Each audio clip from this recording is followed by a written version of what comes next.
النهارده هنعمل تجربه القمه الاساسيه ان شاء الله. بنستخدم سلايد زي ما انتم شايفينها بالمنظر ده، تقدر تستحمل الالكتروفوريسيس او جل او سلايد مخصصه للالكتروفوريسيس. اول حاجه بنعملها ان احنا نحط عليها الميثانول عشان نقضي على الشوائب الموجوده عليها قبل ما نفرد عليها الاجاروز.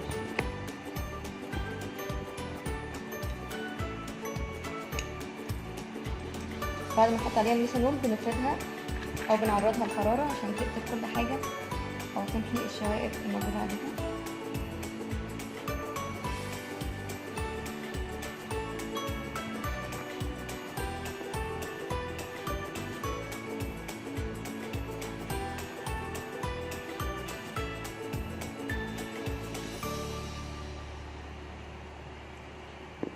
احنا دلوقتي محضرين نورمال اجاروز واللو ميلتنج اجاروز، محضرينه من قبل كده، بس عشان هو متجمد لازم نسخنه عشان يفك.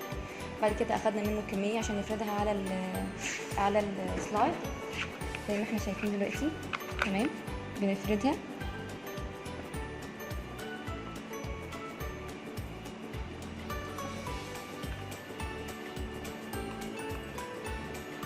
ده النورمال اجاروز. المفروض ان احنا بنحطه على التلج عشان يجمد، او ممكن طريقه تانية ان احنا نحطه في التلاجة عشان يجمد. دلوقتي هنحطه في الفريزر عشان يجمد شويه، او على التلج بره، مش هتفرق، المهم ان هو يجمد. دلوقتي هنشوف النورمال اجاروز جامد على السلايد ولا لا. شكله جامد اهو. كده احنا اوريدي مجهزين العينه بتاعتنا اللي هي بالمنظر ده، سواء سلايزيت او تيشو اكستراكت اي حاجه. دي العينه بتاعتنا هنحط عليها 5% لو ميلتنج اجاروز. تمام، دلوقتي هنحط اللو ميلتنج اجاروز. طبعا التحضيرات والتركيزات وكل حاجه دي هتنزل في برزنتيشن لوحدها. دلوقتي انا حطيت 750 مايكرون من اللو ميلتنج اجاروز على العينه بتاعتي عشان دي الكميه اللي هتكفي السلايد الكامله بتاعتي. تمام، واعمل ميكس. طبعا الخطوه دي لازم تبقى في الووتر باص عشان اللو ميلتنج اجاروز بيجمد. تمام، ودلوقتي هنفرد بقى العينه بتاعتي على السلايد نفس الفرد اللي احنا عملناها في النورمال بنعمله في اللو، بس الفرق ان هو في العينه بتاعتي. تمام، ناخد بالنا ما يكونش فيه بابلز. كده العينه بتاعتي المفروض انها اتفردت كلها بالحجم بتاعي، واحطها برده تاني على التلج عشان تجمد او في الفريزر عشان تجمد. ودلوقتي هنشوف الطبقه التانية من اللو ميلتنج اجاروز نشفت او جمدت او لا على السلايد. تمام، جمدت خالص اهي. نحط الطبقه الثالثه من اللو ميلتنج اجاروز بنفس الفكره ونفس الميكانيزم. ناخد حوالي 1000 مايكرون او 1 ملي، دي اللي بتكفي الشريحه كلها.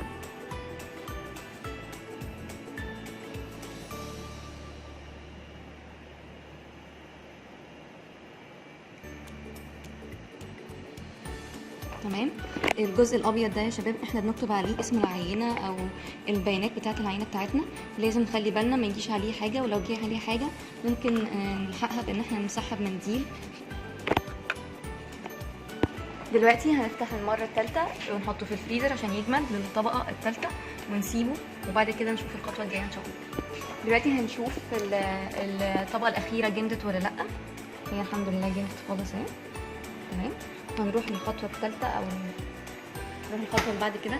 بعد ما فردنا العينه بتاعتنا وحطينا الثلاث طبقات من الاجاروز بتاعنا، اول طبقه نورمال اجاروز، تاني طبقه اللي فيها العينه بتاعتنا لو ميلتنج اجاروز 5%، تالت طبقه لو ميلتنج اجاروز 5% برده.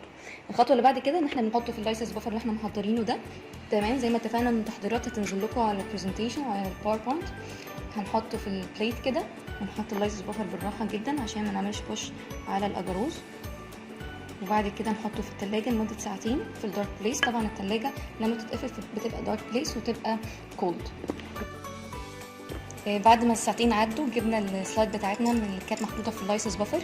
تمام، هنبدأ نحطها في الالكلاين بافر لمدة تلت ساعة قبل ما نشغل الالكتروفوريسيس بتاعنا. بنحطها في اليونت زي ما انتوا شايفين من البلاك للريد، من النيجاتيف للبوزيتيف. تمام، نحط دول معاهم عشان البالانس بالمنظر ده.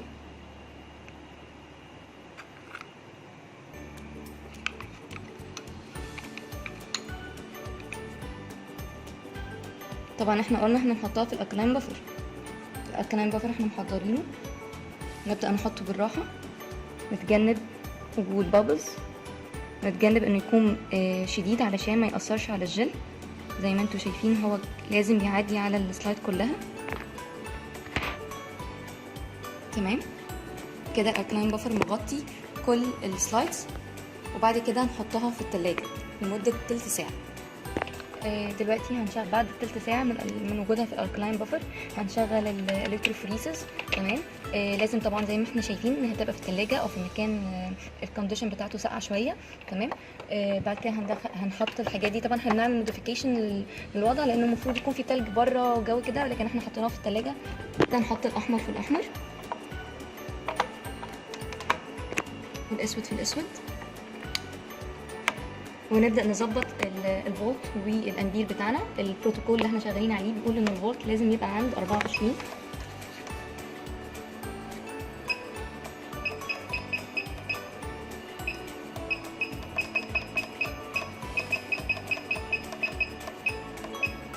والكرنت او الامبير بتاعنا عند 200 او 300.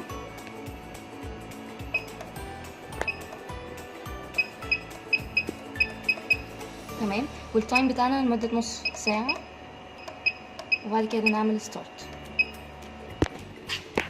دلوقتي نص ساعة خلصت، هنشيله بالراحة.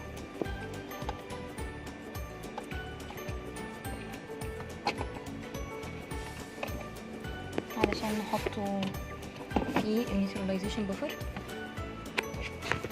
دلوقتي بعد ما النص ساعة خلصت هنشيله من الالكلاين بوفر ونحطه في النيوتراليزيشن بوفر. دي العينة بتاعتنا مكتوب عليها كنترول، نحطه في النيوتراليزيشن بوفر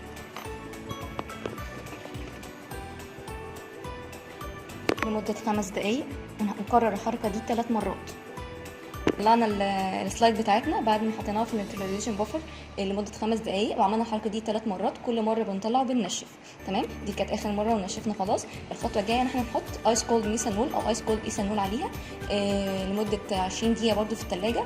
احنا دلوقتي انا حاطه الميثانول هنا او الايثانول على حسب المتوفر عندي في المعمل. هحطه هنا كده في البليت بالراحه برده، واحطه في الثلاجه لمده 20 دقيقه. طلعناه من الميثانول او الايثانول اللي احنا استخدمناه وحطيناه على فويل عشان خطوه الستيننج. طبعا احنا بنصبغ بالاسيديوم برومايد، بيبقى 1 اكس اسيديوم برومايد 1 اكس اسيديوم برومايد. طبعا زي ما احنا عارفين الاسيديوم برومايد ده كارسينوجينيك، فلازم ابقى واخده بالي انا بشتغل على نفسي وعلى اللي حواليا، لان اي تريسز منه ممكن اللي بعد يشتغل وهو مش عارف ان كان في اسيديوم برومايد ويتضر، فناخد بالنا. دلوقتي هنصبغ السلايد بتاعتنا نفس الفكره، ان احنا برضو بنفرد على السلايد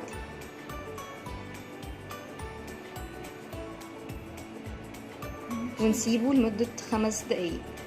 هنشيلها خلاص مصوغة بعد ما 5 دقايق خلصت، ونحطها في البري شيل ديستيل ووتر عشان نريموف الاكسس من الستين. تمام كده خلاص بقت تمام. نحطها زي تنزل بس الاكسس بتاعها من المية، وبعد كده نحط الكفر سليب على الجل بالراحة. دي الكفر سليب يا شباب، كفر سليب اهي. نحطها على السلايد بالراحة، وبكده تكون جاهزة للتصوير بالميكروسكوب. وهنرفع لكم صورة بعد النتيجة ان شاء الله.